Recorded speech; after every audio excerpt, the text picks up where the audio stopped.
to become a licensed falconer, there are a lot of procedures that you have to take. For one, they're federally protected animals, so the red tape that you have to go through can sometimes be a deterrent in itself. For example, you have to have a master falconer to take you in as an apprentice, to sign off on your application before you can even begin to even think about doing this. Secondly, you have to build your housing facilities for the raptors, outdoors and indoors, and you have to have all of the equipment that is necessary for falconry: the hoods, bells, jesses, digital scales, everything that you need. And then at that point, you can have somebody from your local Department of Natural Resources comes out to your place, inspects all of your equipment and your housing facilities, and upon passing at that point, then you are allowed to take an examination, both a federal and a state examination. Once you pass the state and federal examination, at that point you get your apprentice permit, and you're able to go out and trap at that point. So it's a long process. I don't mean to deter anybody, but keep in mind there are a lot of regulations that you must follow in order to enjoy this sport. Well, it's the first day of trapping season. But we're not going after coyotes or fox or coon. A licensed falconer, we're going to go out and trap us a hawk. Rabbit season coming up soon. We're going to go out and kill some rabbits with the use of a red-tailed hawk. We got us a little chicken here for bait. But don't worry, we're not going to kill the chicken, okay? The idea with the cage is to keep the hawk's not going to be able to actually get to him, but when he gets down there, he's going to get hung up on the nooses, okay? It's called a bow shout tree. And we'll take the hawk home and see if he works for us. Then if he turns out to be a good bird, we'll begin training him. And maybe he'll turn out to be a good hunter, and we'll get some rabbits this season, okay? So I hope you like the show. Stick around. Matt, how would you feel if you were that little rooster in there? I think I'd rather be at KFC. All right, we got a beautiful female spotted up here. We got our trap set out in place, and we're going to see if we can't get it to come down and catch it.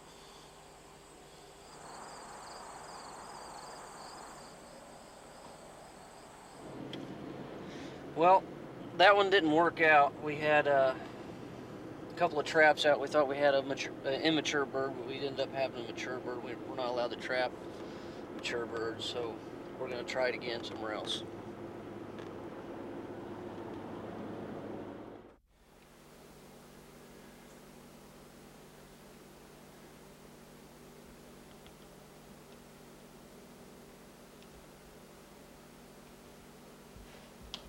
She's down again. Let's see if we get her this time. It's like the third or fourth time she's been on that trap. Well, she really, oh, that's it. She's digging into it. I think we're going to get her this time.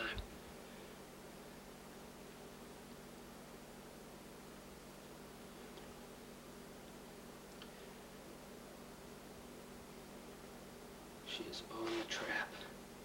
I just need her to get hooked up on it.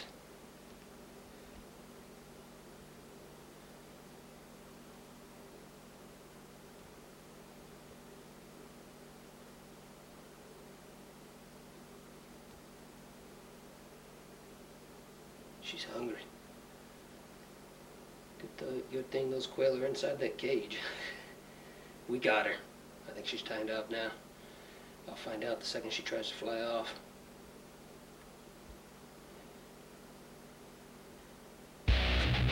Look, we got her. We got her. Let's go get her.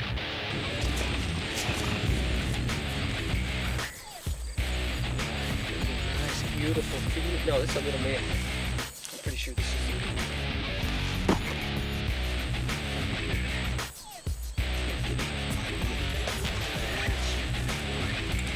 Hold on tight.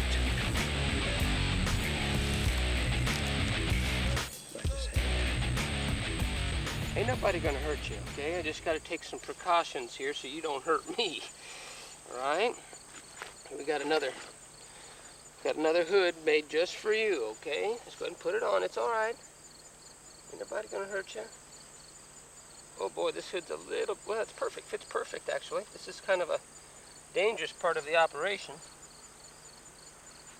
Let me get that hood securely fastened. Okay. Then we gotta tape his talons shut so that he doesn't hurt nobody.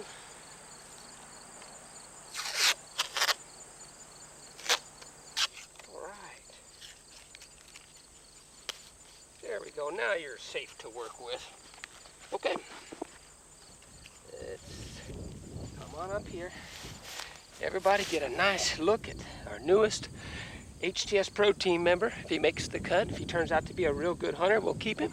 If not, we'll release him back into the wild and we'll get us a different one. But this one looks pretty nice. He's got a big foot for a male. He's probably only going to weigh about 40 ounces, I imagine. Probably fly at about 35, but we'll see. He seems to be hungry. He's kind of thin right now, but he seems to be handling me pretty good. He's not panicking or nothing, which is usually a good sign. Once they figure out that we're not predators and we're not going to eat them, then they usually settle down. So we'll go to work with him. Let's put him to the test here and train him for about 4 or 5 weeks, and we'll see how he does. How you doing? You ready to get something? Huh? Me too. Come on, get him up, Rich.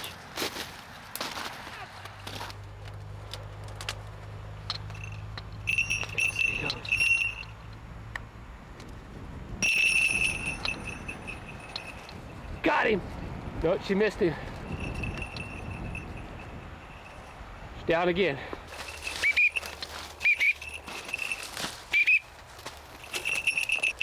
That was a good try. Sorry we missed him. Let's try him again, okay? Try him again. Get him up, Rich! Get him up! There it is, there it is, there it is. Get it close! Come on, get it in! Look at her. She's going after it some more.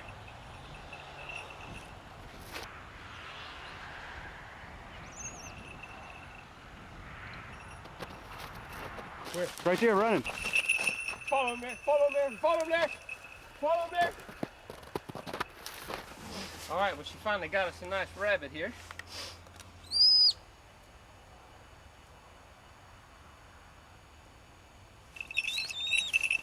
There she goes. Okay, now if I can get you to go ahead and throw that in let's see if I can get it in the bag without her seeing what's going on here. We'll go ahead and let her feast up on that. She did a great job today. This is Chase, known as Maverick. Such phenomenal flights there today. Very proud of her, so we're gonna let her have her reward now. Everybody, thanks for joining us. Outdoors with Archer Ed. Okay, folks, today we're out after the ringneck pheasant with one of the oldest methods known to man, the hawk and dog combination. Hawks and dogs have been used in classic falconry, dates all the way back to the dates of the Vikings.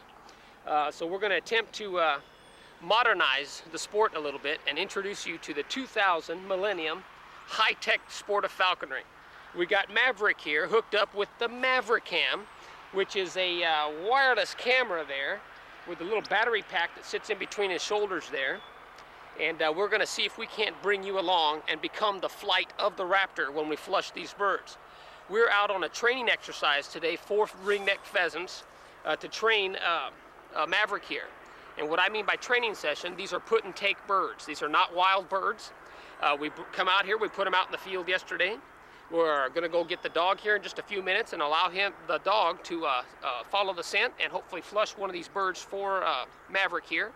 And then we're going to turn Maverick loose and see if he can't get one out of the air for us. And if he can do that, then there's no reason why I wouldn't think he can take a mallard. So that's the whole purpose. We're going to see if he can take pheasants so that later on in the season we can try to take some mallards.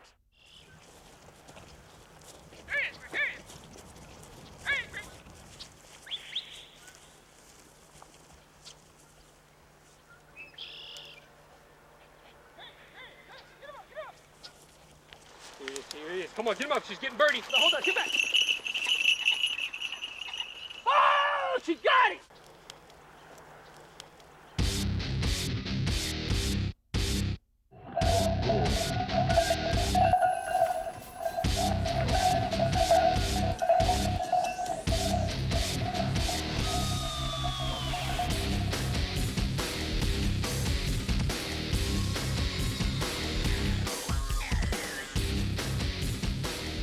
nailed this pheasant.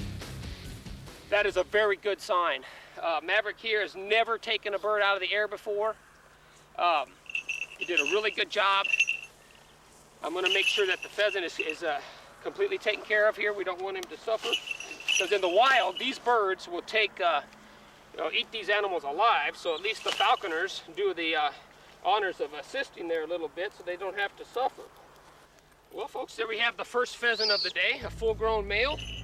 We're going to put him in the pouch and see if we can get another one.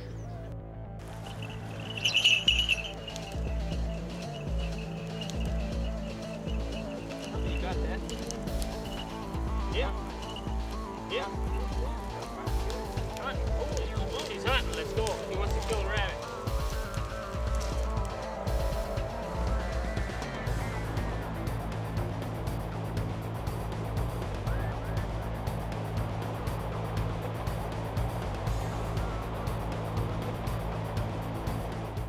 Okay, welcome back.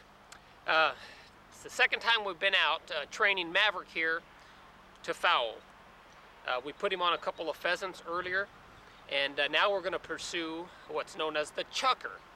It's in the pheasant family, and it is related to the pheasants.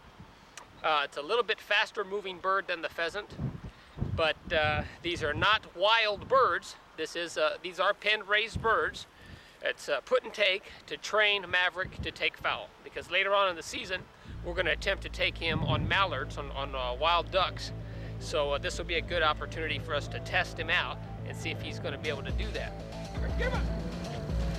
That's a good girl! That's a good girl! Get him up! Get him up! Get him up! Get him up!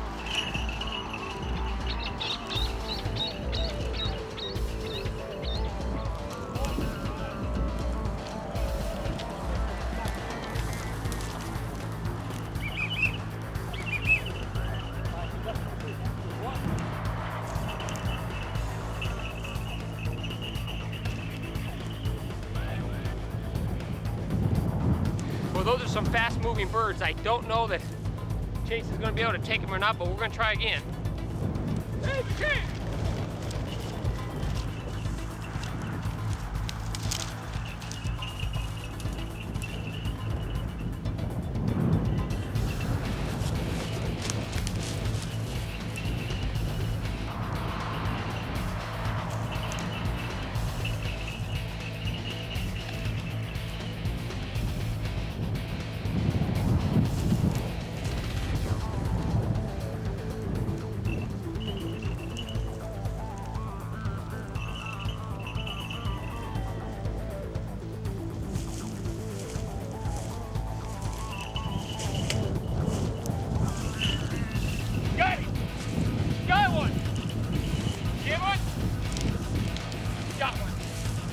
Okay, come on in. She must have found a bird on the ground. I'm gonna go ahead and try to get her off of it. There was a bird sitting in the brush and she spotted it. She went down on him. She missed the other ones that were in flight. They're so fast, and she caught one on the ground. Come on, come on.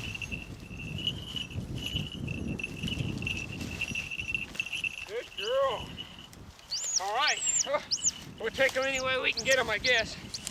Put him in the bag. Come on up and we'll try another one.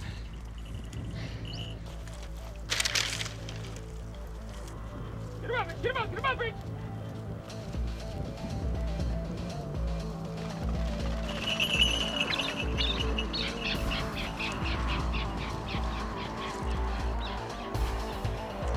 Oh, she got him! She got him! Come on, let's go! Right there. We got to get this one off of her. I got to make ends to help him out a little bit. All right, all right.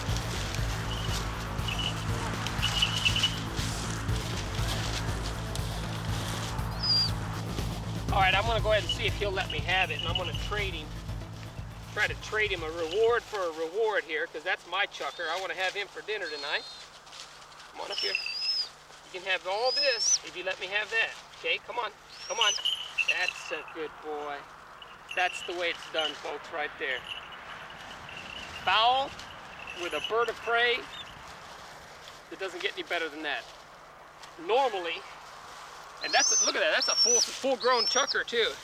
That was a phenomenal flight. I'm going to put him in the bag, and I'm going to have him tonight for dinner. Okay, from field to the table, compliments of Maverick, we're going to have barbecued, or grilled, actually not barbecued, but grilled chucker breast and pheasant breast, as well as the back legs. That's the only two parts that I really like on the bird. I've coated them with a little bit of olive oil, and then I'm just going to sprinkle it down with a McCormick rotisserie chicken seasoning. Just season to taste.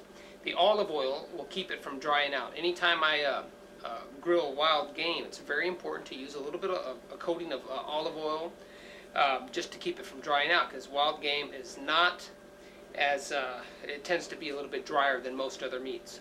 So with that little glazing there, that'll protect it and keep it nice and keep all the juices on the inside. Okay, so let's go put it on the grill. Another thing about cooking wild game is that it does not take very long to cook. Okay, especially venison. A lot of people overcook venison. They wonder why it's tough. It's just pretty much you just toast it on one side and then flip it over on the other. And just as long as the juices are clear, then it's cooked. You don't want to overcook game.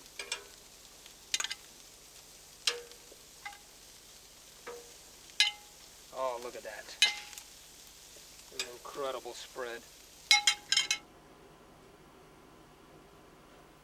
I'd like to make a toast to Maverick, who has brought us success in the field, and that success we are now reaping the reward here at the table. So thanks again there, little buddy. Until next time, all right? Cheers. Have a good meal. We'll see you next week. Well, that's all for this week. I'd like to take the time to thank all of our sponsors for making all this possible, as well as thank God for giving us the United States of America in which to live, where we can enjoy the freedom of the outdoor sports. I'd also like to thank the men and women of the United States military who are out there defending those freedoms. I'm Archer Ed, and until next week, God bless you all.